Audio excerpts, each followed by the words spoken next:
That's a huge legacy. Yeah, she's terrific. She's really good.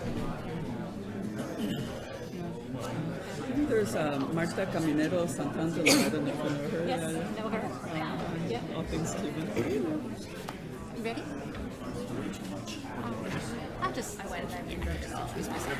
Okay. I was just like, I'm not, just like my notes, which I had like a nice little thing set out, and then over the course of the day, this turned into a mess. Good afternoon, everyone. Let's get started on our final session for the day. This session is America First in the Age of Globalization, Domestic Politics and Culture. My name is Beth Bailey. I'm from the University of Kansas, and I'm going to chair the session and then introduce the panelists today. So our first speaker is Maria Cristina Garcia, who is the Howard A. Newman Professor of American Studies in the Department of History at Cornell University. She is the author most recently of The Refugee Challenge in Post-Cold War America. But she's also written a substantial body of work on migration, immigration, and refugee policy. She's currently working on a book on climate refugees, which is about migrations that are prompted by environmental change. Our second speaker is Darren Dochuk, who's an associate professor of history at Notre Dame and a preeminent scholar of religion in 20th century American life. He's the author of From Bible Belt to Sun Belt, Plain Folk Religion, Grassroots Politics, and the Rise of Evangelical Conservatism, among others. And his work ranges over and connects religion, culture, economics, and region, most particularly the influence of the American West and the Sun Belt South in American life. And his current project is on religion and politics in America's Age of Oil. And then finally, we have Nicole Nikki Hemmer, who is an associate professor of presidential studies here at the Miller Center. And her work focuses on the history of American politics, conservatism, and the media. And she's written the book, Messengers of the Right, Conservative Media, and the Transformation of American Politics. But probably more significant in her ongoing career is her work as both an advocate for and an example of public engagement. She co-hosts and produced the podcast Past Present, and she writes for the New York Times, Atlantic, Vox, and a whole series of other public forums. So I am going to turn this panel over to Christina first.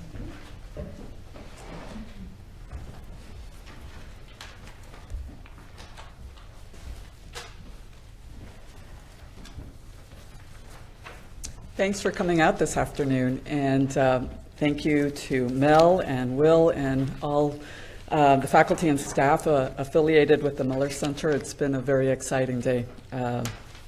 So I was asked to speak on how post-1965 immigration and immigration policies have contributed to the resurgence of the America First ideology.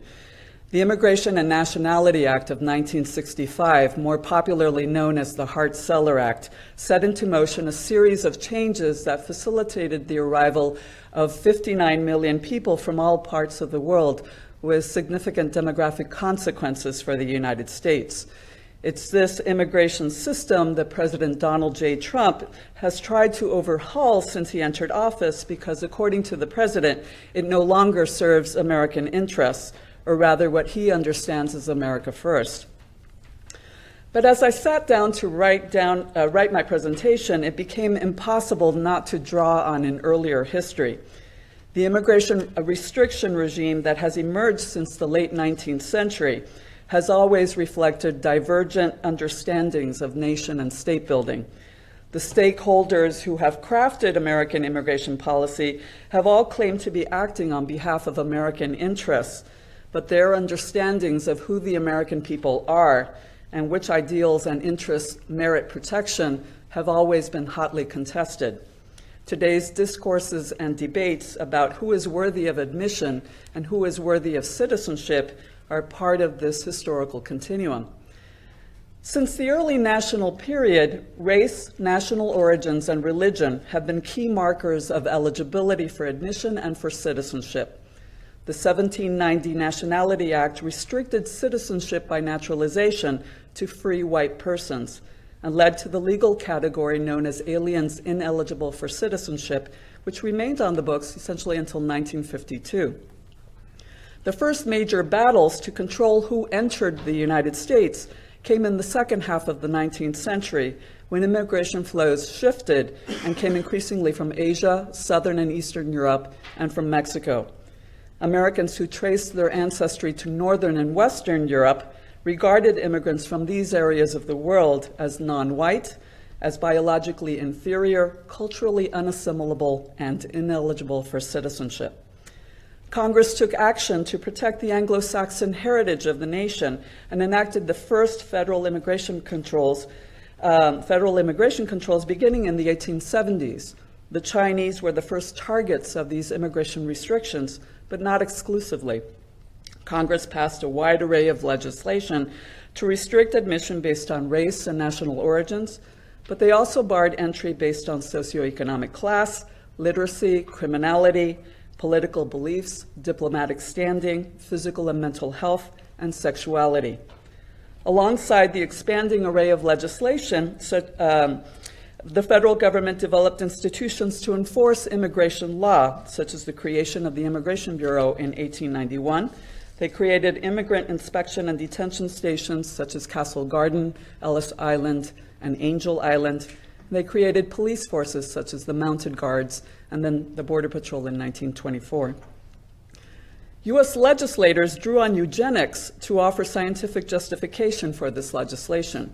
Indeed, immigration restriction became the perfect arena to put these ideas into practice, to ensure the reproduction of desirable traits such as intelligence, thrift, and industriousness. The 1907 Immigration Act, for example, gave authorities great latitude to bar the entrance of quote-unquote idiots, imbeciles, and the feeble-minded. The 1917 Immigration Act imposed a literacy test and outlawed immigration from a vast territory that extended from the Middle East to East Asia, with the exception of the Philippines. This rapid succession of laws culminated in the 1924 Johnson-Reed Act, which placed a cap of 165,000 on European immigration and instituted a system of national origins quotas that privileged migration from Northern and Western Europe. Thus, Germany's quota was 51,000. Greece and Albania had tiny quotas of 100 apiece. Most of the years, the immigration quotas went unfilled because Congress relied on the remote control policies of embassies and consulates overseas to bar entry by denying visas. Thus, the first great era of migration came to an end. But during a short period of time between 1880 and 1924, some 20 million people had entered the United States. The period between Johnson-Reed Act and the Hart-Celler Act of 1965 has often been portrayed as an unremarkable interlude between two great eras of mass migration. To this day, critics of open immigration point to this period as a halcyon time when immigration policy successfully stemmed the tide of unwanted immigrants, allowing the United States to absorb and Americanize all the undesirables that they had inadvertently let into the country. Many who support Trump's immigration policies today often hearken back to this period in U.S. history. Immigration to the United States did decrease in the wake of 1924, but it didn't stop altogether.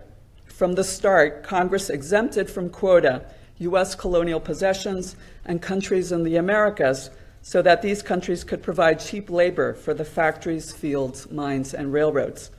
When these populations proved to be insufficient, Congress quietly authorized the entry of laborers from other parts of the world.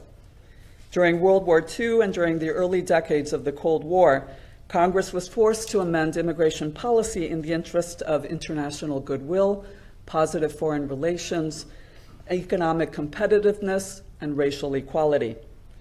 Recognizing the need to honor wartime obligations, legislators lifted the bars to Chinese, Indian, and Filipino migration and granted nationals of these countries the right to naturalize. Congress also passed the War Brides Act of 1945, the Fiancés Act of 1946, the Displaced Persons Act of 1948, renewed in 1950, the Refugee Relief Act of 1953, And all these acts facilitated the entrance of thousands of immigrants who would have been considered inadmissible before the war.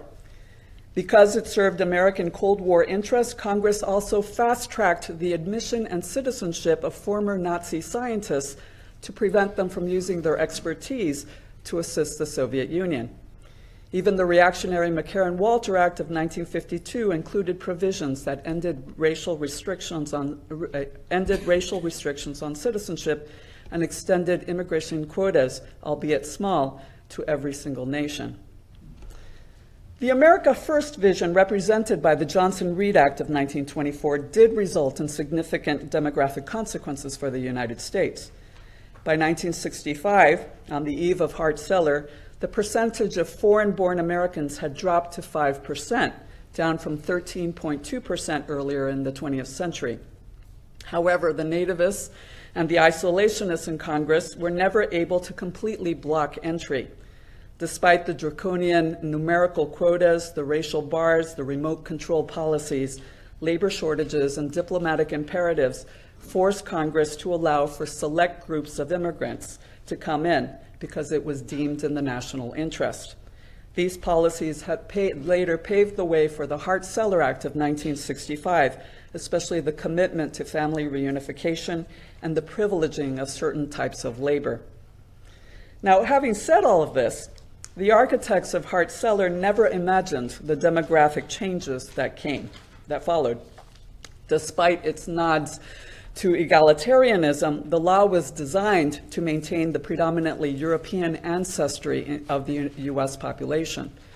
But European migration to the United States fell in the final decades of the 20th century for a variety of reasons. Meanwhile, the demands to emigrate increased in Latin America, Asia, and Africa. Improvements in healthcare and education created highly mobile populations who sought better wages in industrialized nations, while others crossed international borders because of war, revolution, sectarian violence, economic displacement, or environmental disasters. By 2014, the percentage of the U.S. population that was foreign-born was once again 13.2%. 59 million people had entered the United States, most from countries that a new generation of nativists and isolationists consider undesirable. And it's this system that Trump has tried to overhaul since he entered office because, according to the president, it has authorized the admission of far too many immigrants from shithole countries and has been far too permissive of unauthorized immigration. Trump has also overhauled the refugee admissions program, reducing refugee quotas to their lowest numbers since 1980, and he has expanded the surveillance, detention, and deportation regime to deter and detain asylum seekers and unauthorized immigrants. In his estimation, immigration policies have endangered our national security and undermined our economic competitiveness. We should have more people from Norway, said the president, echoing the calls of early 20th century policymakers. But as my very brief talk has hopefully shown, and I've covered quite a bit of chronological ground here, Trump's position has precedent in U.S. history. Since the early 19th century, immigrants, though vital to nation building, have been accused of stealing jobs and undermining wages, of serving as spies, saboteurs, and terrorists. They've been accused of undermining democratic institutions and American politics, and they've been accused of refusing to culturally assimilate. From the Chinese Exclusion Acts of 1882 to the post-9/11 restructuring of the immigration bureaucracy, the fear and resentment of immigrants has driven much of immigration law and policy. But I would argue that even during periods of war, economic contraction, and isolationism, when Americans have been particularly vocal in demanding that legislators block entry and expel foreigners, Congress has created pathways for certain groups of immigrants because it was deemed in the national interest.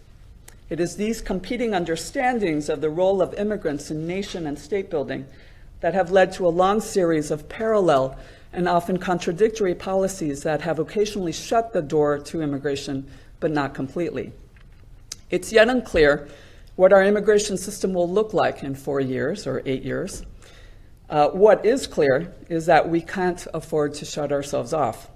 the challenges of the present, 70 million refugees and displaced persons, for example, and the challenges of the future, the forecasts of hundreds of millions of people who will be displaced by accelerated climate change, require international cooperation to find durable solutions to the problems of displacement. And I thank you for your attention.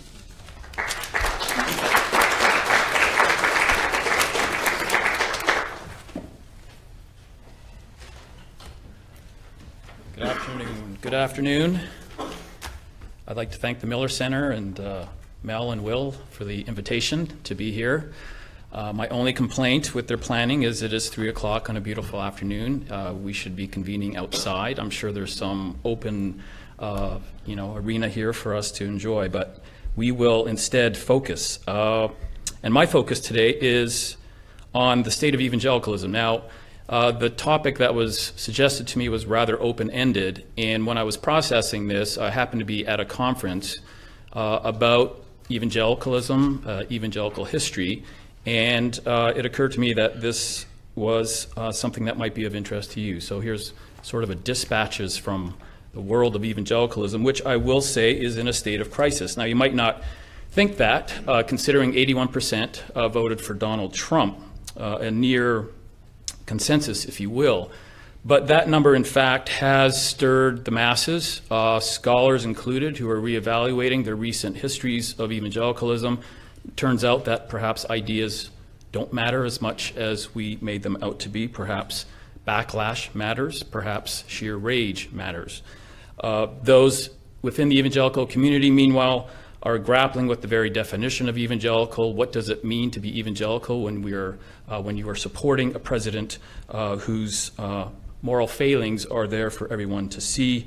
And some are suggesting that evangelicals drop the label altogether, and indeed that is what is happening. Some institutions are dropping the term evangelical.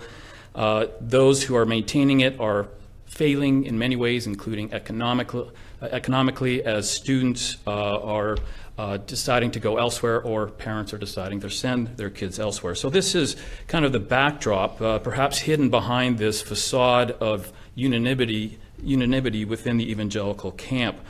This is to be, in some, I think, a moment of fracture rather than political unity. And it speaks to, I think, an element of the America First kind of phenomena that perhaps we haven't addressed here yet today. Our focus has been on policy, rightly so. But again, America First, as it is tied and expressed by evangelicalism, tied to and expressed by, has also been one of nostalgia, has been one wrapped up in sentiment, in fear, and wariness of centralized power, be it churchly or worldly, fear of non-Christian other at home, Christian capitulation to non-Christians abroad, really a defensive posture. And it was certainly that earlier. I don't talk about it in the paper, the short paper that I offered you, but again, in light of previous conversations, we could certainly draw back to the early 20th century and weave kind of the history of evangelicalism into the early America First movement, whether it be in the movement itself of the early 40s, or more broadly in that period between the 1930s and 1950s, when many evangelicals, certainly those on the farther fundamentalist edge, were highly active in kind of promoting an isolationism, a sectarianism, if you will, and resisting any efforts towards international ecumenism, be it in political or religious terms. Karl McIntyre, of course, is a name that probably registers with you in the early Cold War period as someone whose American Council of Christian Churches was purposely designed to offset the National Council of Churches and the World Council of Churches, and certainly the United Nations. So this is, again, a sentiment that runs deep in evangelicalism. Nevertheless, I think we're at a period of another kind of disjuncture in the history of evangelicalism. And in that sense, as I do in the paper, you could turn to the recent death of Billy Graham, I think, as a way to show or to illustrate how this movement itself, this community, and again, it's vast, it is in no way coherent, which makes it problematic to define, but nevertheless, as a whole, is facing a new turn in its existence. Some writing op-eds recently on Billy Graham's death have made that point. Stephen Prothero, for instance, suggests that if we want to understand the decline of evangelicalism as he sees it and the turn towards an America first rather than a Christ first gospel and politics, look no further than the transition from Billy Graham, the bridge builder, to Franklin Graham, the fearmonger. So, as I do in the paper, and I'll just summarize a few brief points here, how did we get to this current juncture? And again, it's worth noting, Billy Graham himself took on the term evangelical, was part of this new movement called, or new organization called the National Association of Evangelicals, which was founded in the early 40s, in many ways in a response to the fundamentalism of the First America First movement as it was playing out within the churches of America. We're now at a point when Franklin Graham, I think, is bringing the Graham coalition back to that First America First manifestation of the 1930s. How did we get here? And again, briefly, there are ways we can understand the evangelical support for Trumpism and more broadly for his America First agenda, one of which is the culture war issues. Single issues, of course, matter. Issues that were stirred under Reagan and his own Let's Make America Great campaign of the 1980s.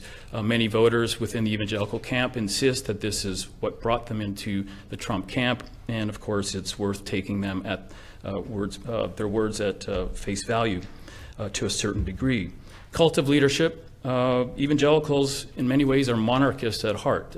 Some former religious right activists of the 80s have admitted that in a highly democratized low church tradition. It is charismatic leaders to whom evangelicals will look for coordination, for a sense of unity of purpose, whether it be the evangelist Franklin Graham or the strong man president Donald Trump. This is the type of leadership they're looking for. Media, which we can talk about in relation to Nicole's paper, as she knows and as we can discuss, of course, evangelicals became prolific in kind of creating new media forms. In the moment of the 1930s, they spread their first America First doctrines through radio. And in the post-1980 period, the period in which I was supposed to focus, new kind of freedoms in television and in radio allowed, again, evangelical preachers to really take control of this new medium, and we're seeing the outgrowth of that today. But the four I outlined for you in the paper, let me just mention those as well. And these are kind of a range of what I would suggest some of the more important theopolitical transitions in evangelicalism since 1980, really leading it more firmly into American First territory of the Trump kind, a territory of strident nationalism and anti-globalism, patriarchy and patriotism, and authoritarian-style politics. The first one I mentioned is Reconstructionism, and I won't go into the details of this, but I think this has been kind of an underestimated theological strand that runs deep in evangelicalism and in many ways has emerged from the shadows of the 1960s and 1970s. In kind of more precise terms, Reconstructionism, or the theology of dominion, was the product of kind of an obscure Reformed theologian, R.J. Rushdoony, whose writings in the 60s spawned an underground movement that by the 1980s was having quiet mainstream effect throughout evangelicalism. Reconstructionism is really a turn to the Old Testament, and if you want to describe the post-1980 turn in evangelicalism, one of them would be towards an Old Testament gospel, I think, one in which Christians are charged with cleaning the swamp. Go to Washington. We are going to, through homeschooling, very much a creation of Reconstructionism, through the reassertion of patriarchal family values, are going to recreate society according to the notion of kind of Christian dominionism. And again, in its purest form, that can be dismissed as conspiratorial, but in fact, again, some of the doctrines and institutions of this theological kind of strand have made their way, and since 1980 as a result, throughout especially the Southwest and some of the most kind of energized evangelical kind of populist territories, stirred the masses in support, and Donald Trump's Clean the Swamp kind of remake America in these Christian values is in some ways running in line with this. Secondly is the prosperity gospel. And again, these four strands don't necessarily connect entirely. Evangelicalism is highly democratic. Nevertheless, these various strands are intersecting at key points and cumulatively bringing evangelicals of a variety of stripes into the Donald Trump camp. And much has been written about the prosperity gospel, so I will not go into it in detail, but since the 1970s, we have a gospel, Pentecostal, more Pentecostal than Presbyterian, certainly, in its understandings of the marketplace, the logic of which says, place your trust in God, ride the capricious markets to happiness and success. Kate Bowler has noted, a prominent historian of this movement, that it is a get-rich scheme in sacred guise, a formula that is also therapeutic for Americans caught in the calcified inequalities of late capitalist society. It explains away the deep societal problems that individuals are powerless to change by insisting that personal responsibility reigns supreme and faith is responsible for everything that happens to you. Get going, move forward, aim high, change your attitude, and gain some altitude.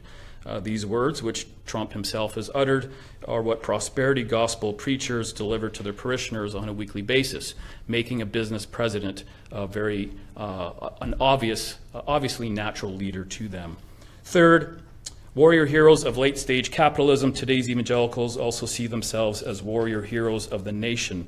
I think what is also striking is the degree to which evangelicalism has assumed custodial control of the military and in return has been militarized to a degree not witnessed before 1980. Certainly with Billy Graham in the 1940s and 50s, we see a man who was able to build a movement by mapping the gun belt or by taking advantage of a gun belt that was being mapped onto the Bible Belt with which he was familiar, and he had his earlier successes across this emerging gun belt from Southern California to South Carolina, praising the patriotism of his evangelical followers. Nevertheless, from 1984 to evangelicals again have made their way into the military and embraced this as really their calling. Just quickly, one statistic that I think speaks to this: between 1994 and 2005, the number of evangelical chaplains in the U.S. Air Force doubled, while Catholic and mainline Protestant contributions plummeted. So there's a way in which statistics bear this out. But more anecdotally, I think it doesn't take much to see the ways in which the militarization of evangelicalism is assumed as natural on a weekly basis. If you want to go and see some of the most kind of prominent conferences within evangelicalism, you're going to find men meeting in 20,000-seat auditoriums, listening to testimonies of GIs, praising a nation that takes its muscularity and masculinity seriously, and that is going to wipe out the effeminate state that was in existence under previous liberal regimes. Finally, Billy Graham's buoyancy has been replaced with Franklin Graham's dark despair. And I think there's a reason for that. We are in the middle, I think, of shifting demographics, and with that, a shifting narrative that has given evangelicals, much like the 1930s, a great sense of vulnerability. And so I think this, too, is bearing out in the evangelical support for Donald Trump. Religion is in decline in the U.S., and while it is proving to be slightly more resilient, evangelicalism is too. Over the past decade, white evangelicalism's proportion of the U.S. population has dropped from 23% to 17%. Meanwhile, a quiet exodus, as one recent headline reads, is occurring as black conservative Protestants flee white churches and separate themselves altogether from the evangelical label. Latino believers are following suit. No surprise, really, as the Church of Trump is a predominantly white one. And then there are the growing numbers of Americans, now 27% of the population, claiming to be nuns, religiously unaffiliated citizens who say they're spiritual but not religious. As frustrated conservative Protestants, young ones especially, survey the political landscape, they sense evangelicalism's political attachments. Indeed, its very identity as a right-wing political movement has corrupted it beyond repair, making the nun camp a more comfortable fit. So, in closing, as statistic and symbol, 81% thus reinforces one image of contemporary evangelicalism, even as it belies another. In their rush to champion Trump's America First agenda, evangelicals have brought to fruition a generation of theopolitical change that has seen them become more theocratic in their aims, post-truth in their dependence on alternative media and education, and blustery in their muscular authoritarian doctrines and populist backlash. Yet in doing so, they have also marked the end of their movement's age of authority. Overwhelming support for their leader has weakened, not strengthened, their long-term lot. Evangelicals have always looked out into the world through anxious eyes, measuring current events against expectations of apocalypse. They now face a bleak and bloody reckoning of their own creation. Thank you.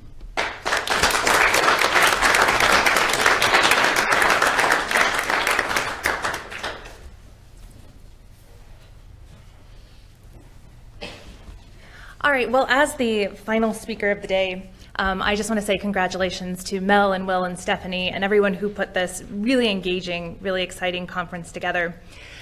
Getting invited to come speak about America First was actually something that was particularly exciting for me because inadvertently, America First has been the starting point of my first book and now the second book project that I'm working on. The second book project is on conservatism in the 1990s, and so Pat Buchanan and his America First campaign are a good kicking off point.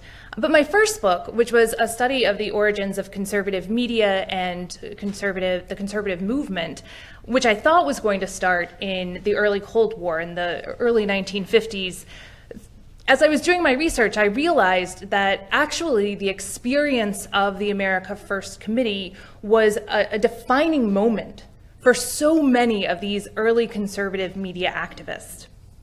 So many of the themes that we would see with conservatism in the 1950s and the 1960s are actually honed in the experience of the America First Committee. There's this idea of bias, that here is this idea that actual elites hold, that the U.S. shouldn't get involved in the war, and yet that view is not represented in the 1940 election in either of the two major parties. They don't believe that it's represented in the major media of the day, and they also believe that journalists and politicians have mischaracterized the America First Committee as the radical fringe instead of sort of the voice of a major part of America. And so it's this formation of this idea of bias and this kind of blanket bias and this blackout. But it's also a formational moment in something that we were talking about earlier, which in my book I call elite populism. This idea of elites who are in this really interesting position because they have this expectation that they will have a seat at the table, that they will be represented in politics and in media because they are elites, they're Ivy League educated, they're well-heeled lawyers, they're government insiders, and yet they find themselves shut out. And so there's a particular sharpness to their experience of exclusion because it comes with the expectation of representation. They expect to be part of these conversations, and so when they're shut out, there's something particularly sharp about it.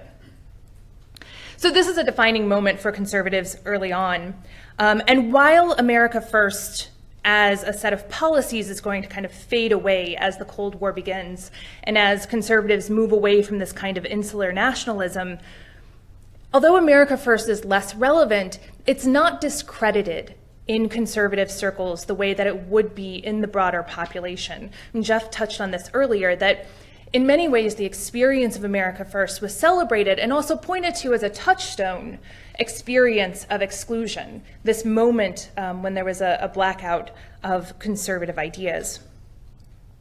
And the Cold War is important here because the second the Cold War is over, what happens? You see the return of this America First language and these America First policies in the campaign of Pat Buchanan. And yet, this new America First was pretty different from the original America First Committee. And it's those kind of perplexing qualities of the new America First that Pat Buchanan pioneers that I wanted to kind of make sense of, or that I've been struggling to kind of make sense of, One is that, Chris very beautifully outlined how the original America First Committee knew no party or ideology, right? That you had pacifists and you had nationalists, you had socialists and you had German Bund devotees, you had Republicans and Democrats and liberals and leftists and conservatives. The new America First is almost entirely a right-wing phenomenon, at least under that America First label. So why is that? Why does it lose this sort of left-right coalition, especially because it's always seeming to promise a new left-right coalition, right? The Sanders-Trump coalition that everyone talked about in 2016.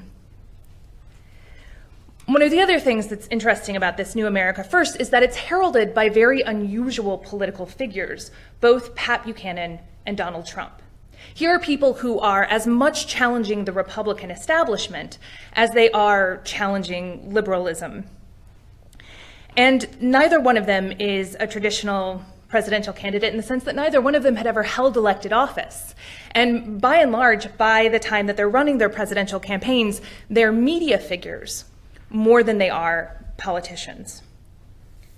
And then there's the question of their platforms. This new America First, it has the policies that we've been talking about all day, protectionism, unilateralism, or non-interventionism, but it comes packaged with this nativistic nationalism and a suspicion of democracy, even though it's purportedly and stylistically populist.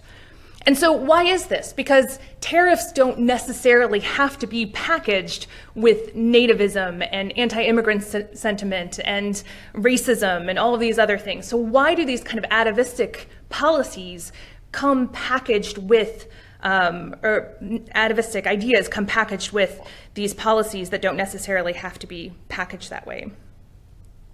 So to make sense of all of that, I spent some time trying to think about the similarities between Buchanan and Trump, since they both are these major figures running under the America First banner.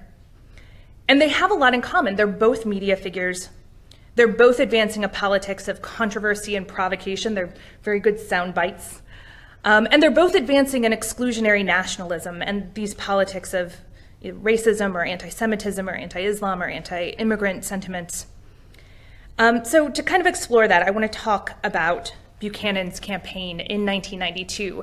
And I want to make the point, just to kick off, that there is a direct link between America First in the 1940s and the Buchanan campaign. In 1991, on the 50th anniversary of the dissolution of America First, Pat Buchanan writes a letter to conservative publisher Henry Regnery. Henry Regnery had been a big fan of the initial America First Committee, and I believe a member of it. And Buchanan wrote Regnery and asked him if he would join the steering committee for a new America First Committee. So he saw himself as sort of revamping or restarting the America First Committee and saw this as part of the same project. But more than that, I mean, if we look at Pat Buchanan's campaign in 1992, I think it's important to note that while technically he's running against George H.W. Bush, who he's really running against is Ronald Reagan. And in many ways, so was Donald Trump. In contrast to Reagan, you have this kind of pessimistic nationalism for both of them, this idea that American greatness is something that has been lost, that America is in decline. You have a rejection of Reagan's democratic triumphalism. There is a suspicion of democracy that runs through both Buchanan and Trump's campaigns. And you also have a rejection of the free trade ideology and the interventionist foreign policies. So essentially, both men were running against the Reagan-era GOP orthodoxy. And here's how they do it, and particularly how Buchanan does it. It's very difficult, especially in an era when parties were a little stronger than they are today, to run within a party against a party. But this is something that Buchanan does, and he does it by building a base not necessarily within the party or among party elites, but within the media. Though Pat Buchanan had a career working in the Nixon administration and in the Reagan administration, by the 1990s, he is known as a pundit. right? He's the conservative voice all over the place. He's on the McLaughlin Group. He's on Crossfire on CNN. He has his own radio program. He has his own nationally syndicated column. Everywhere across the media, you have Pat Buchanan representing the conservative point of view. And that's where he gets his fame, that's where he gets his attention, and that's where he gets his voice that he wouldn't necessarily have within the structure of the party, but he has a voice outside of the party in the media. And in a way, he needs this in order to challenge the party, but also because he's working in media, and he's working in this very kind of pugilistic media, right? Early cable news, these roundtable shows where it's liberals fighting against conservatives. He develops a particular type of political style and political rhetoric that I think is important for understanding his America First campaign. He speaks in ways that garner attention and garner media coverage. He's provocative. He courts controversy. And he's able to do that in the same way that Donald Trump was able to do it, because he didn't necessarily see himself as winning the presidency, right? He's a protest candidate. He just needs to sort of fight the party orthodoxy, but he doesn't need to build kind of a national campaign that will draw 49–50% of the electorate. But there's also something about his style. That when we talk about kind of a populist style, the way that this gets expressed in the 1990s is not just anti-establishment, but anti-political correctness. This idea that your willingness to puncture shibboleths or to say the things that shouldn't be said is actually evidence of the truthfulness of what you're saying. And this is how you get into things of both, like, I'm challenging Republican orthodoxy on free trade, but also I'm challenging these ideas about racism and anti-Semitism and feminism. I'm saying all these things that shouldn't be said. And the other part of it is that his media career helped sharpen his ability to appeal to emotion. And this was something that Buchanan was actually really explicit about. When he talks about his trade policies, he puts them up against sort of the free trade orthodoxy within the Republican Party. And he's like, look, if we're going to have an intellectual battle about this, I'm probably not going to win. Like, this is a politics of the emotion. It speaks to the heart. And so he saw himself making an emotional, heartfelt appeal that people would get at a gut level rather than at an intellectual level. And in fact, I would argue that in choosing America First as his campaign slogan, Pat Buchanan was operating in this provocative rhetorical style. This is what makes both Bannon and Trump different from the original America First committee, because by the time they're claiming the America First label in Buchanan's case in 1991 and 92, it's already a discredited label, right? It's already caught up in popular discourse as being somehow tainted by anti-Semitism and also by Charles Lindbergh's speech that's been brought up several times today. And then this idea that America First was on the wrong side of history. So a politician who wasn't working in quite so provocative of a style would have just avoided America First as a policy label to begin with. And even if Trump didn't know the origins of the America First slogan, which I think it's fair to say he may well not have, people around him could easily explain that to him as soon as he had trotted it out on the campaign stump. But he didn't back away from it, right? He kept it as a slogan.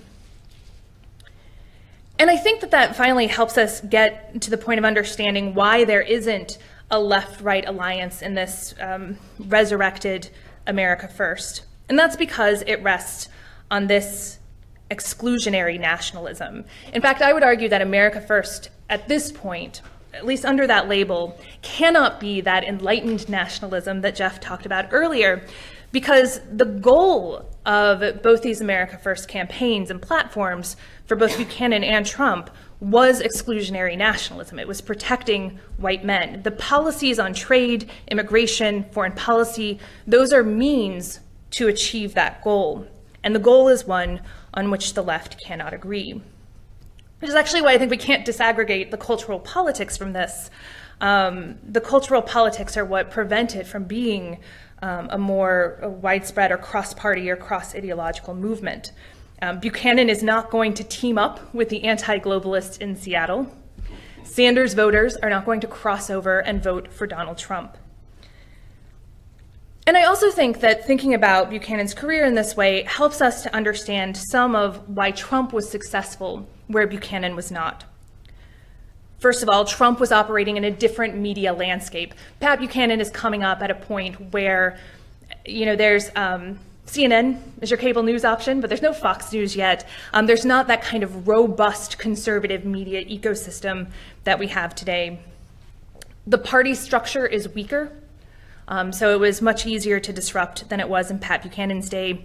But also I think it matters that there was a real distance from the Reagan era. If you're running against Reagan the year after the Cold War ends, and when the economy wasn't doing great in 1991, but over the course of the 80s, Reagan was credited with having a pretty good economy. It looks a lot different from 2016 once you've had the Bush administration, the Iraq and Afghanistan wars, the financial collapse. All of a sudden, those sort of Reaganite foreign policy and economic ideas don't look so hot, right? It's easier to kind of make the case that they don't work. But I also would just close by saying that Trump's continuation of the atavistic politics of Buchanan and both of their decisions to fly under the America First banner means that if there ever is going to be a meaningful politics of enlightened nationalism, one that embraces protectionist economic policies and has a kind of come home America foreign policy, one that does cross party and ideological divides, that it actually cannot happen under the America First label, not because of what happened in 1940 and 1941, but because of the way that the America First label was resurrected in 1992 and in 2016. Thanks.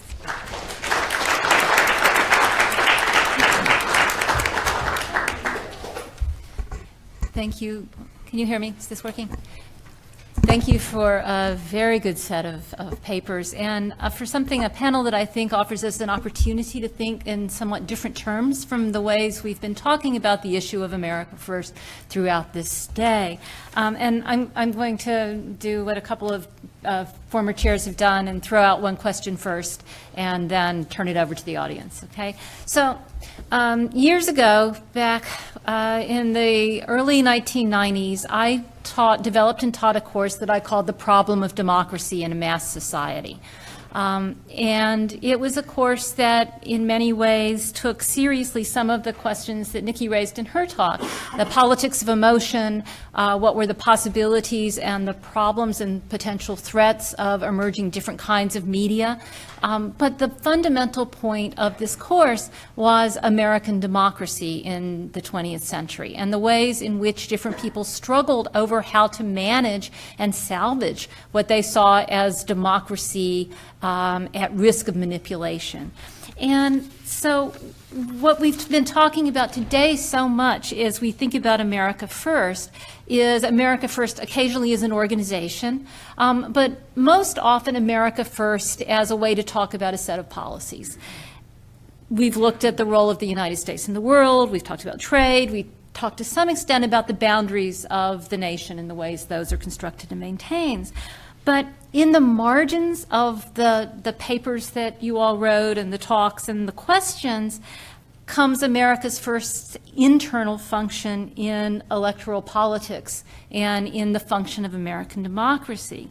Amidst the analysis of the arguments over policies, we get mentions of emotion and trauma and betrayal and fear and resentment and others and coded language, even one mention of culture, a single question on gender, a couple of people mentioned Jim Crow.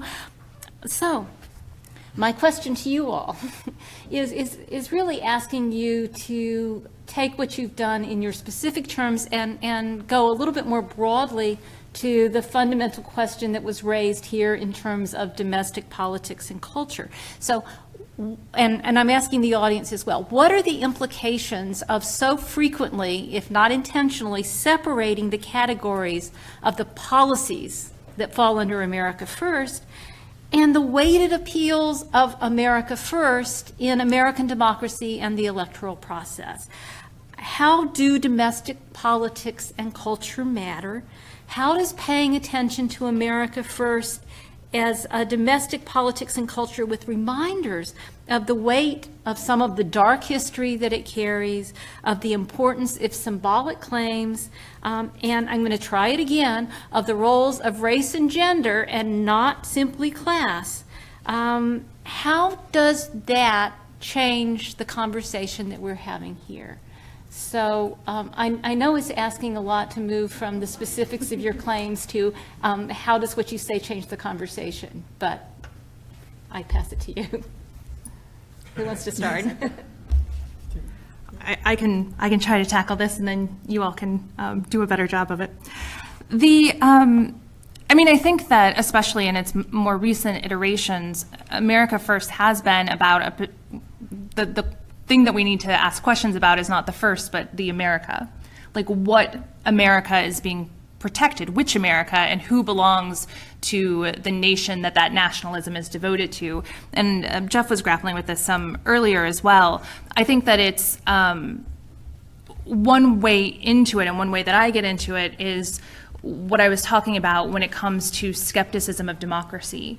And this is something you see in the early conservative movement, is a kind of sense, the chant in 1964 that we're a republic, not a democracy, this concern over one person, one vote, but that we also see these days in the restriction of the electorate more broadly, and this sense that you don't want everyone voting. And I think that voting is actually a good, and just debate around democracy is a good way of getting into this, because it's a very formal way of drawing lines around who's a citizen, because it's whose voice counts when it comes time to elect people.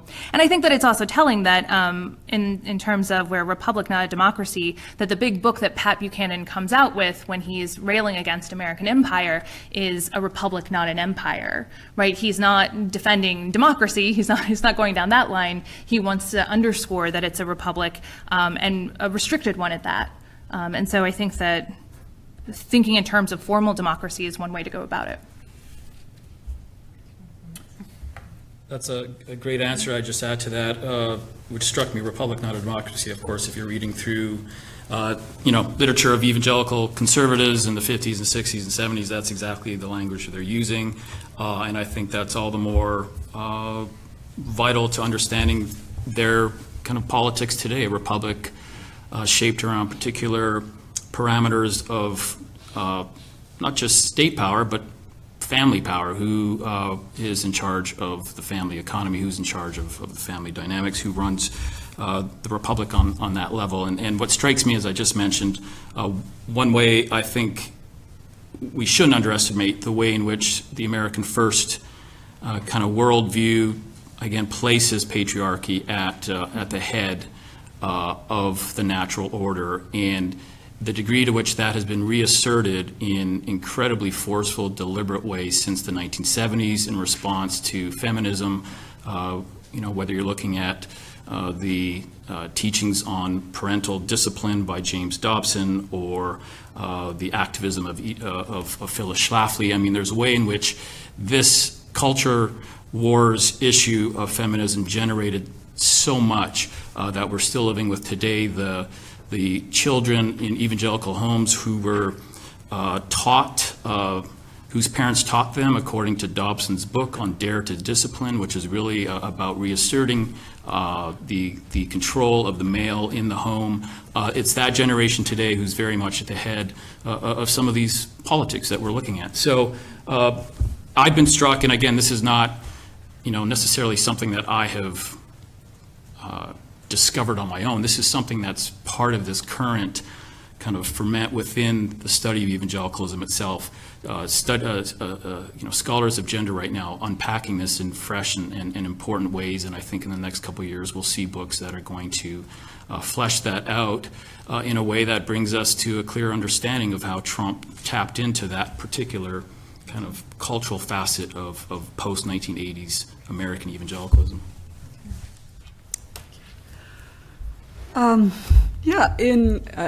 As I mentioned in my talk, what has always struck me as someone who studies immigration, immigrants and refugees, you see these parallel voices. You know, you have some voices that are advocating for shutting the door, who view immigrants as threats. They vilify them.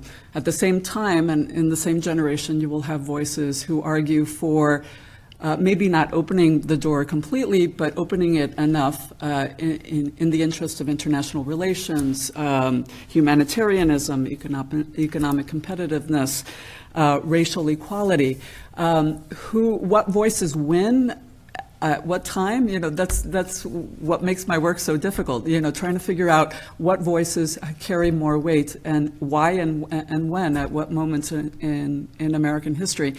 Much of my own scholarship has focused on refugees. And what I've noticed in the post-Cold War era, I mean, during the Cold War, most of our refugees, 90%, came from communist countries. When Americans thought of refugees, they thought of the Soviet Union, Cuba, and Vietnam, because most of our refugees came from those three countries. But in the post-Cold War era, without that lens of anti-communism to define who a refugee is, who gets defined as a refugee depends very much on advocacy. On political actors, different political actors who speak out on behalf of particular populations. And who gets prioritized for admission to the United States depends on those political actors, those domestic political actors. And in some ways, that's true for all immigrants, not just refugees. It has to do with political will, with who's speaking on your behalf, who's helping to shape the political discourse at a particular moment in time. And I would just to circle back to something that Darren said, and actually something that you had raised earlier, Beth, I do think it's worth underscoring the similarities between people like Buchanan and Trump under this America First banner. And I think that the anti-feminism is a really important point to underscore, because it's a tell as to what kinds of jobs are worth defending and like what the nation looks like that's in defense of. And I think it also helps us understand then, because you can't disaggregate those things, again, why a broader coalition can't be built. Turn it over.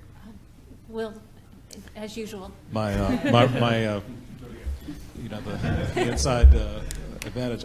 Beth has asked us, I think, a very sophisticated way to talk more about race and gender. So I'm going to ask questions on one of each.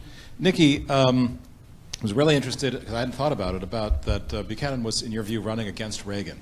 Just maybe you could talk a little bit about that. But in particular, you said that in the Buchanan era, emotion became associated with truth-telling.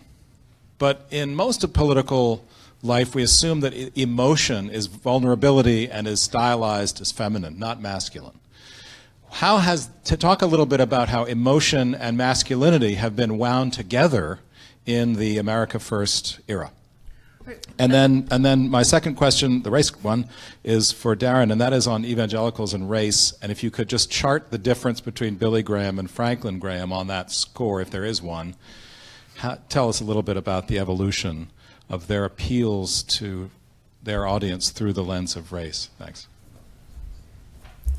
Thank you for a really interesting question. I do think that there is something about the intersection of gender and emotion, where masculine emotion or men's emotions, because they're not supposed to be displayed, that when they're displayed, that there's something truer about them, and more powerful and meaningful about them.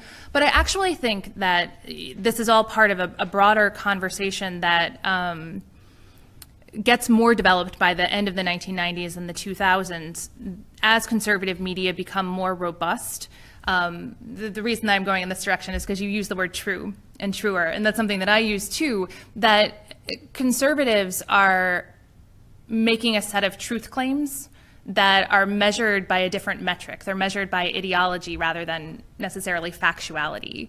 And to the extent that that emotion is an expression or underscores the ideology, then it's a way of accessing truth. But also just like bucking political correctness or bucking norms or orthodoxies or things like that. If you can sort of position yourself as someone who's overthrowing a conventional wisdom, then that's seen as saying something truer. Like the thing that can't be said is actually the true thing rather than the thing that can't be said because it's gross and offensive, if that's useful. That's an easy question.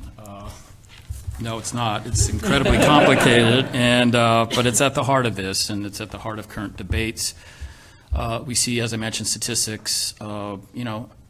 African Americans, certainly Latinos, trying to disaggregate themselves, I think, from the label evangelical to the point of leaving kind of broadly evangelical churches. The ways in which young white evangelicals are, as a result of the church's current kind of stand or lack of stand on racial justice, also, I think, spurring them on to reevaluate their position. And some of that, a lot of that, I think, has to do with the type of stand that Franklin Graham and his cohort, the kind of more raging fundamentalists of today that we see on the radio, or not we see on the radio, that we hear on the radio, that we see especially on TV defending Donald Trump, as an indicator, and very much a post 9/11 response. We know Franklin Graham's fears of Muslims and his outspokenness on that, itself racialized, of course, heavily. In some ways, you're not going to want to, Billy Graham had his own racially coded language, and speaking through the 50s and 60s, as I mentioned, he was among the best at railing against urban blight, which, and the politics of the city. These are things that, of course, he would never speak directly to in racialized terms, but there were, of course, suggestions to that his suburban evangelical followers could pick up on. Nevertheless, however hesitant and cautious at first, was, again, a bridge builder, if you will, to the degree he was wanting to work with certainly black conservatives who saw civil rights through his lens of kind of capitalist uplift and those kinds of measures. And so was, I think, at the foreground of forging his own kind of corporate civil rights kind of activism. He was also at the head of a movement, as I said in my paper, on the rise. This is a Southern man whose region and religion is on the rise. It's showing a certain optimism of reform and change, one in which evangelicalism can be at the forefront. And I think Franklin is very much in the defensive posture of something slipping away. That said, and I'm sure Andrew's going to ask this question, but I'm going to preempt him. We also can, we can also overestimate the domestic crisis of evangelicalism when we look globally and see that in many ways evangelicalism has been taken over by a global constituency. And in some ways, Franklin Graham has helped nurture that, ironically, through his own kind of philanthropic work beyond American borders. So there is a certain irony in play there as well.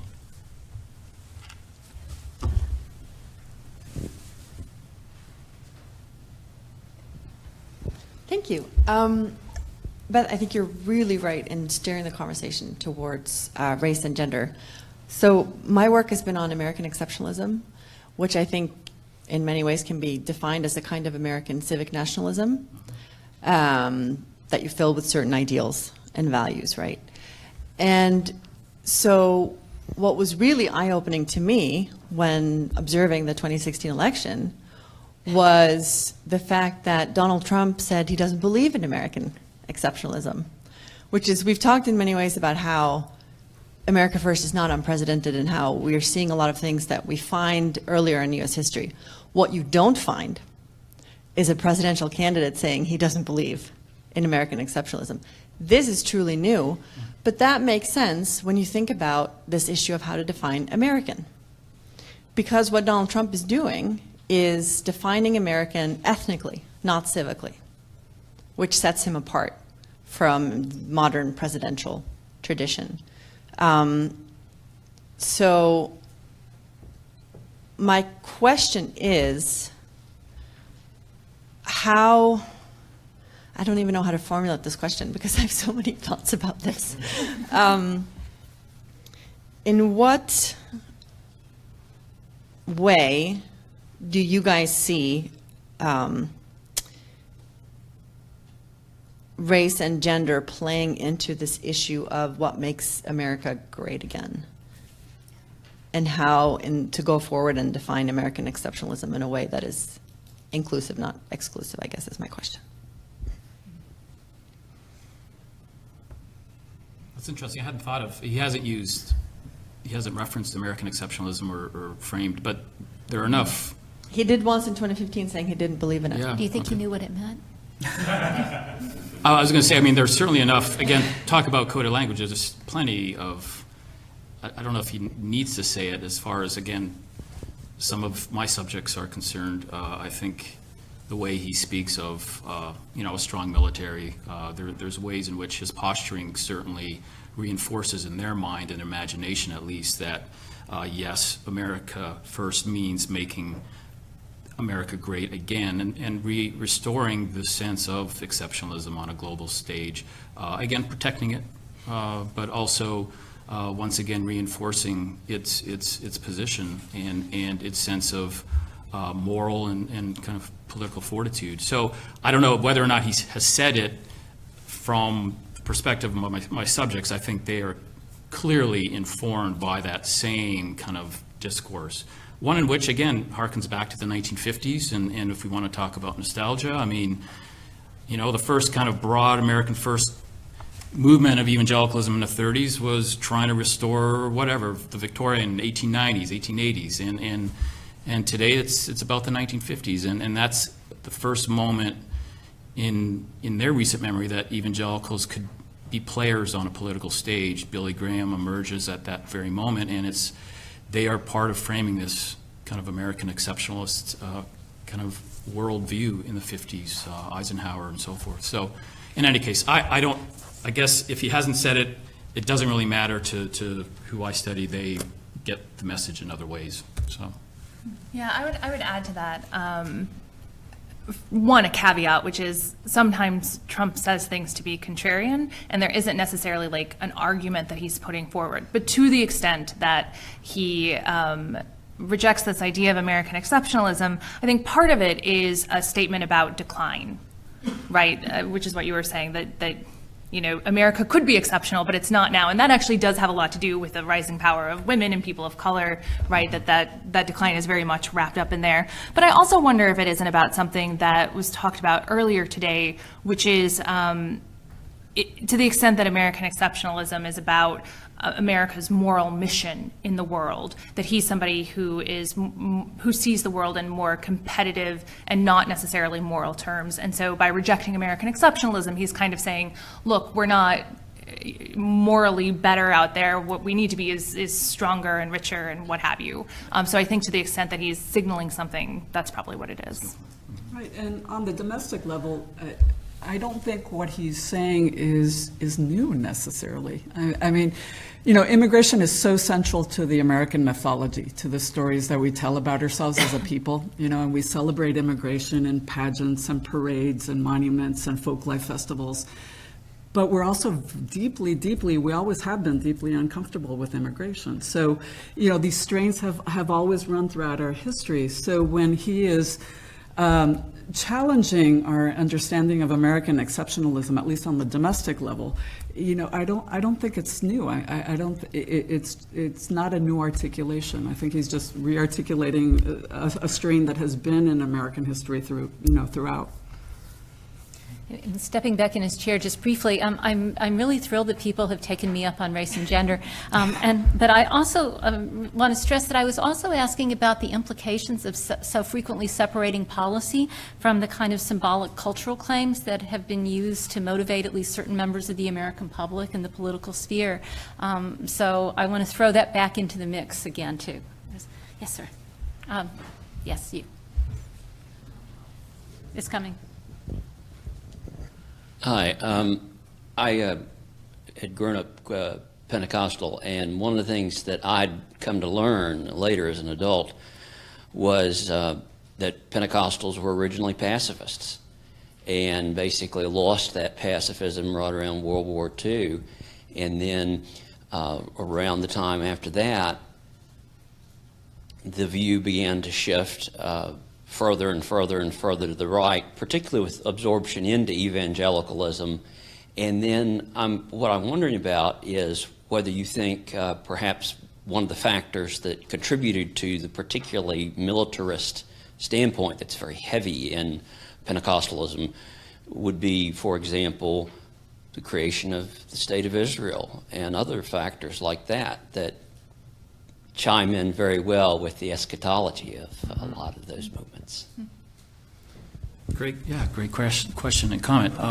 And certainly, right, that's one way which I hadn't answered earlier, but if we want to talk about militarism in terms of emotion and rage, it is translating into policy. The patriarchy, the underscoring of a muscular Christianity is essential to the home, is also essential to the nation, and translating in many ways into certain policy initiatives, among evangelicals at least, as it pertains to the military, and of course to Israel itself, which from the 1940s forward is, and prior to that, of course, a key concern to them. And only gets animated with more intensity as we move into the 60s and 70s. So yes, as an issue, I think Pentecostals, the ultimate example of, and as I talk about in my first book, among those within under the broad canopy of evangelicalism that experienced the rapid rise into a kind of a mainstream and evangelical and perhaps wider cultural mainstream in a short order between the 30s and 50s, in many ways by investing personally in the defense industry, by migrating, by working their way into this military industrial complex in a way that affects every aspect of their life, whether it's working 9 to 5 at Northrop or whether it's building churches on the money they earn. So there's a way in which Pentecostals are among the most striking evidence of this, and it's no wonder that they're going to embrace their labor within that sector and sacralize it in many ways, in a way that makes sense to them as they view a world of chaos unfolding around them. So. Jeff, yes. Yeah, oh, I'm sorry. Thought you were looking behind you. Trying to be a good citizen here. And then Chris. This is really great. Real quick note or a question for Darren. What's the difference between patriarchy and this vicious misogyny? Like a Christian patriarchy that would seem to be a form of leadership as opposed to this sort of the acceptance of this kind of gross misogyny you see laid out before you with the Trump administration. Why is that acceptable? But that's just a footnote question. What I really want to ask is some actually really fundamental, basic connective tissue questions, which is what is the connection directly between Pat Buchanan and Donald Trump? Is there any besides Roger Stone? Roger Stone unites us all. Hopefully not me. So, I mean, are they talking? Is there connections? And similar, Darren, is there a connection in the way that Donald Trump is trying to reach out to evangelical voters? Obviously, they're not his first choice, but is there a dog whistle dimension to what he's saying that's clever or smart, or is he just a default figure? About any particular issue? Or No, just about his appeal as a candidate in 2016. Yeah. And Maria Christina, if you have an aspirational immigration policy, I would love you to lay it out. Well, I'll answer mine because it's a fairly quick one. So Pat Buchanan and Donald Trump were actually sort of political opponents in 2000, fighting over the reform ticket nomination. So Donald Trump during that time, when he was presenting himself more socially liberal than he does today, actually went after Buchanan pretty hard on anti-Semitism and racism. So there was some conflict there. But I think that especially given Pat Buchanan's early criticism of the Iraq War and like the way that he kind of positioned himself in the 20-aughts, I don't know that they have they don't have a deep personal friendship. But I will say that as soon as Donald Trump came out on the scene, Pat Buchanan was a huge fan. Like he heard the resonances in Trump's campaign, and he has been since 2015 on the Trump train. Right, well that's, again, so patriarchy is a gentle way of putting that. I think misogyny is a better term in many regards, and certainly, evangelicals, I think that is the most striking and damning kind of critique of them, their allowance of this to this degree.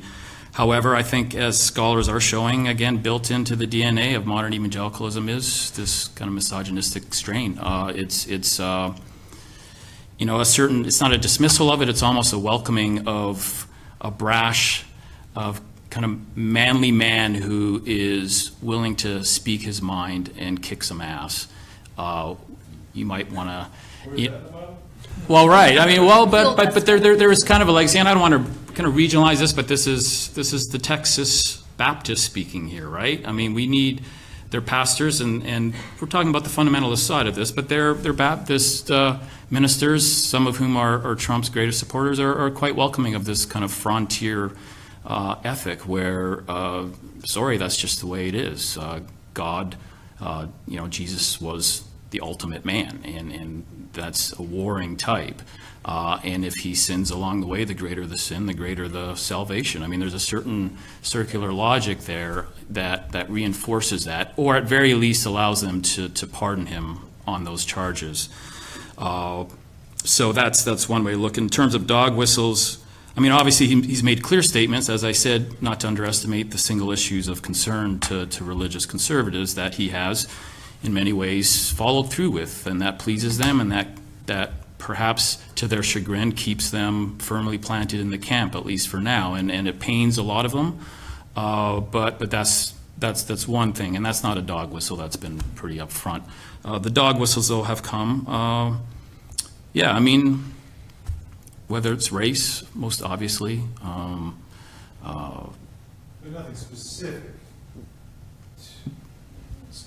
to an evangelical movement that is thought out that would, as opposed to, I mean, race has a broad swath. Right. Yeah, that's a good question. I have to think about that more. I don't know if anyone has something to add on that, but yeah. Okay.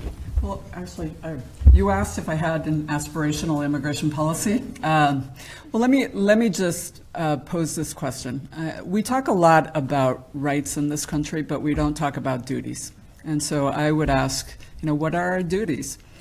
Our economic and our military policies have ripple effects around the world, and sometimes very direct, dramatic effects around the world.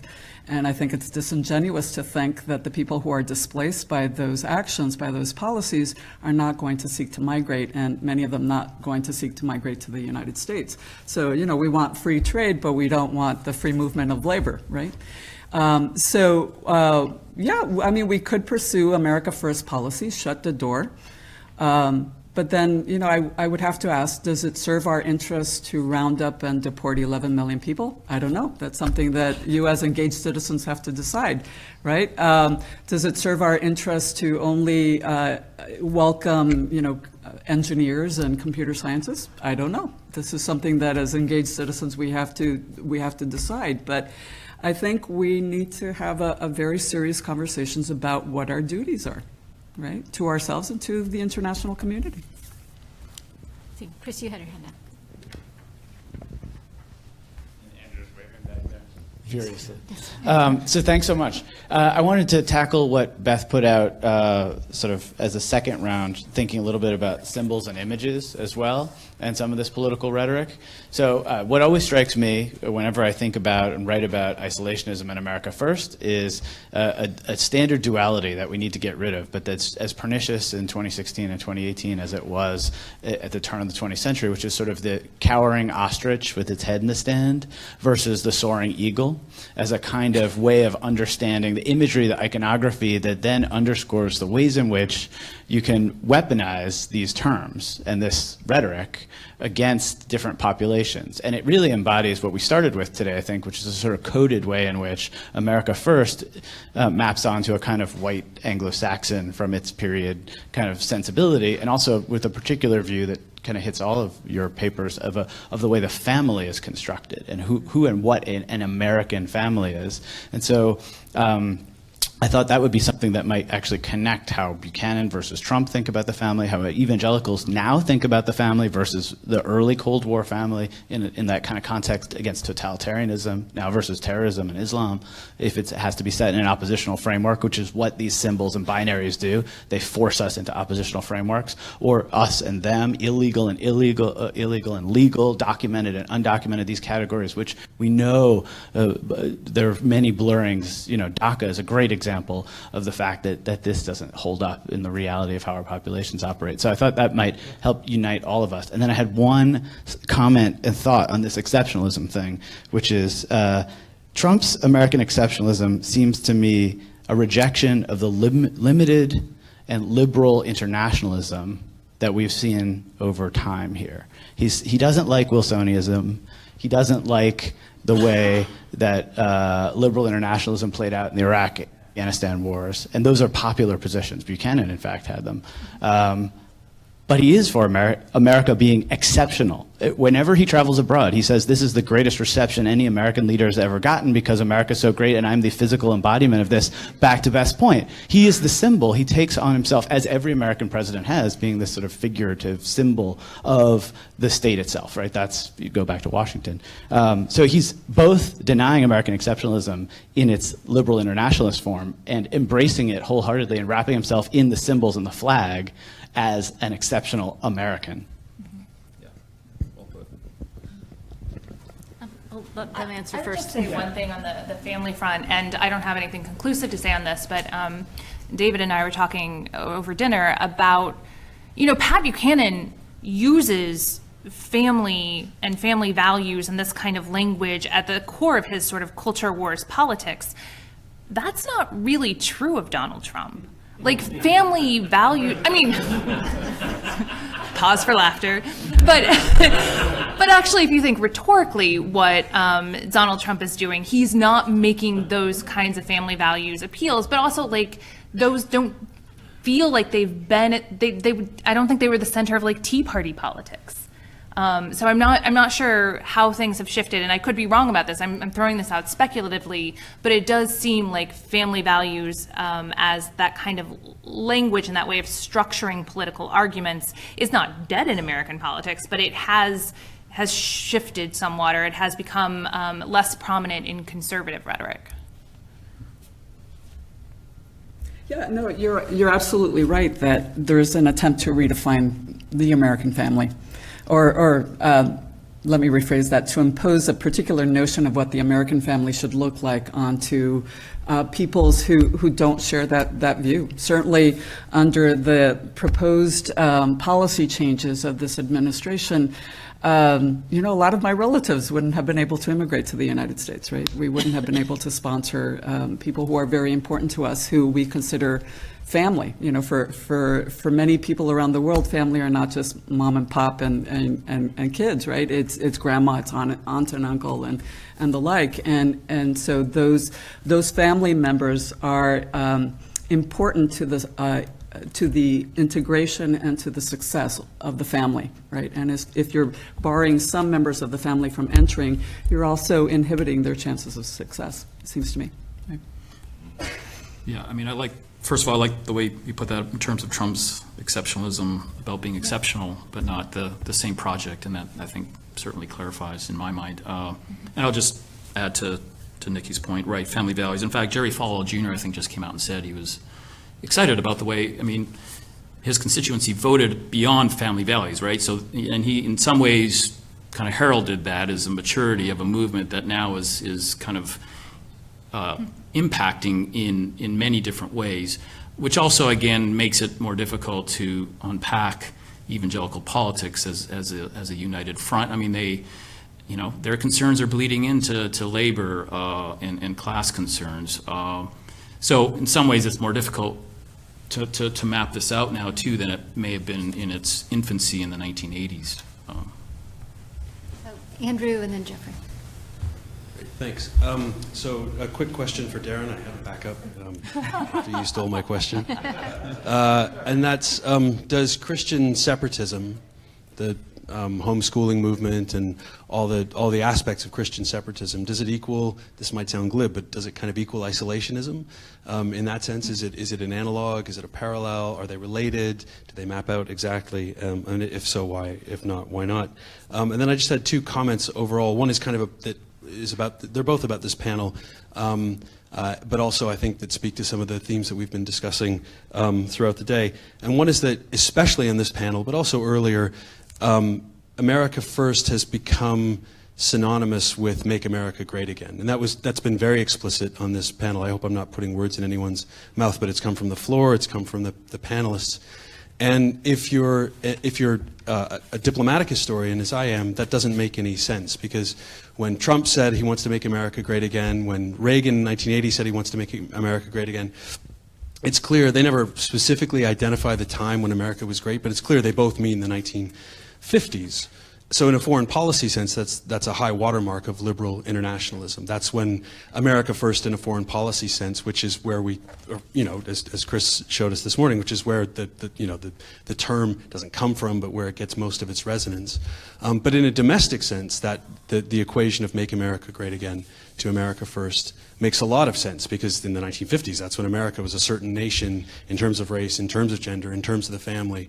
And so I'm wondering, is it just the way that Mel and Will set up the composition of this conference and the presenters, most of whom are not foreign policy people? Or is there something to that Trump's America First vision isn't really about foreign policy? The most foreign it gets maybe is about free trade, or an anti-free trade movement, but it's really about this kind of domestic, the sense of nation, in a way that's much more atavistic, I think, even more atavistic than I realized.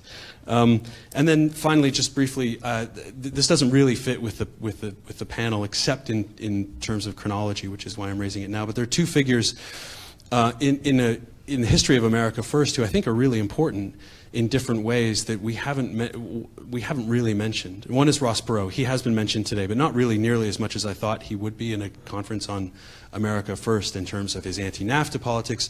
His first big political cause, which was, the POW MIA controversy about Vietnam, which is as America First in essence, domestically and foreign policy, it's as populist a cause as you'll find. So he, I think, has to be, and his politics are important, as important maybe as Buchanan, although I don't know if Perot actually uses the phrase America First. And then there's George W. Bush, who I don't think uses the phrase America First, is a very internationalist president in some ways, but is also, a lot of his politics is kind of an America First politics. He campaigned against nation building, and that sort of foreign policy. It was a very sort of kind of America First policy.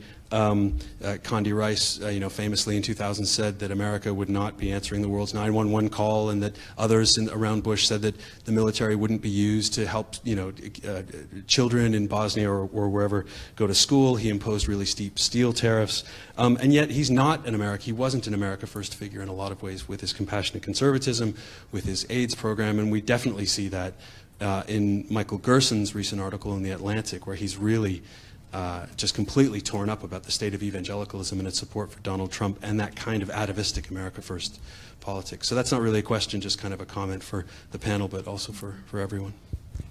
Could you do this one quickly so we can get the last question into your answers? Sure. I mean, there's not a lot to answer there other than to agree to what you've just said. To see homeschooling as another kind of form of isolationism, certainly. Again, comparing back to the broad kind of movement politics of evangelicals in the 1920s and 1930s, leading to that kind of isolationist sectarian kind of stance, itself about institution building, and what we've seen since 1980 is another wave of that, homeschooling being one of the most important. But with a broader project, as I said, Reconstruction suggests that the isolation from a secular state and an encroaching secular state is a pause effect for now, but it's also about re-envisioning the nation, ultimately remaking the state. So, yeah. And I'll just say briefly to the George W. Bush provocation. Trump's running against both Bush's policies on immigration, his attempts at immigration reform, and Iraq, Afghanistan. So, I mean, if we class Bush as an American firster, then America first just means everything, right? Oh, great. That he has a lot in common with a kind of America. The unilateralism. I mean, unilateralism. Sure. It's kind of recovered as a term because of the Bush foreign policy, because we're going into Iraq, we're going into Afghanistan, we're doing this with or without you.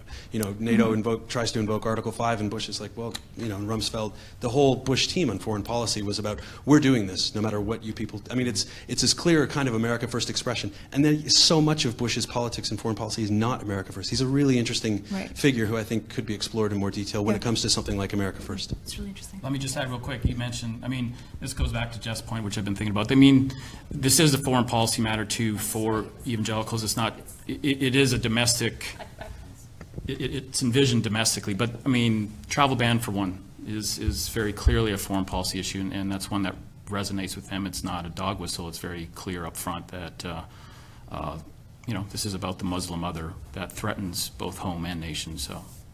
Sorry, I Hi. have promised Jeffrey that Oh, the question. then me? Okay. Okay.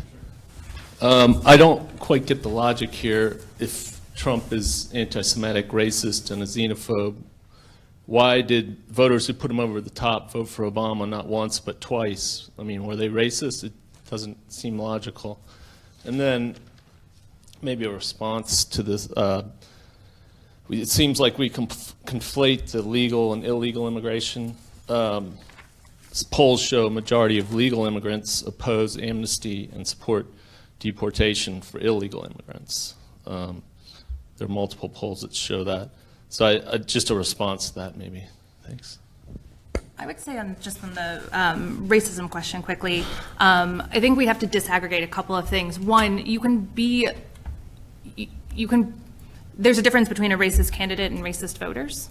Like a candidate can express racism and his voters don't necessarily need to agree with it, although we can also get into the background of Trump voters more broadly. But I think that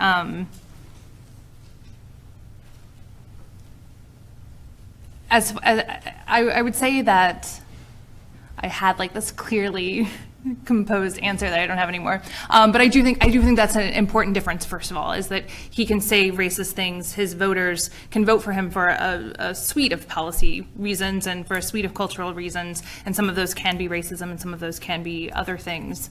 But it doesn't necessarily exculpate his racist comments to say that his voters voted for Obama or that all Obama voters were non-racist. Actually, the polls show that Americans support a pathway to citizenship for undocumented immigrants. What the polls also show is that there is, we could continue this conversation afterwards. I think we might be getting into semantics, but in terms of the polls do suggest that Americans support a pathway to citizenship, but the polls also show that there is support for deporting criminal aliens, those who have, say, felony records. I think there's almost, overwhelming support for that. But in terms of a pathway to citizenship, there is wide support for that. We're going to prevail on your patience. One more question. I just wanted to add a real quick sidebar, which is that the America First Committee is mostly seen in gender terms because they were consciously presenting young men at elite colleges as the men who were in the line of fire and would be killed, the future leaders of tomorrow, if the war took place. There actually was an organization called America First, not America First Committee, which is a predominantly female organization, presenting themselves as Christian mothers, saving their sons from the maw of war. But the America First Committee took very strenuous efforts to distance themselves from that group because they were tied up with Gerald L.K. Smith, saying it was one of the more anti-Semitic organizations out there. Also, if you're talking about prominent women in America First, the most prominent is Anne Morrow Lindbergh, who is as much of a hero to women at that era in some ways as Charles Lindbergh was to young men as a writer and as a co-pilot. And her book, The Wave of the Future, creates huge controversy as to whether she's actually saying that totalitarianism is the wave of the future and we're doomed and we might as well face up to it. So both religion and women's participation in isolationism are actually really live and controversial subjects at the time. Okay, Mel, do you want to come up and close the close the event. Thank you all for a wonderful panel. Thank you.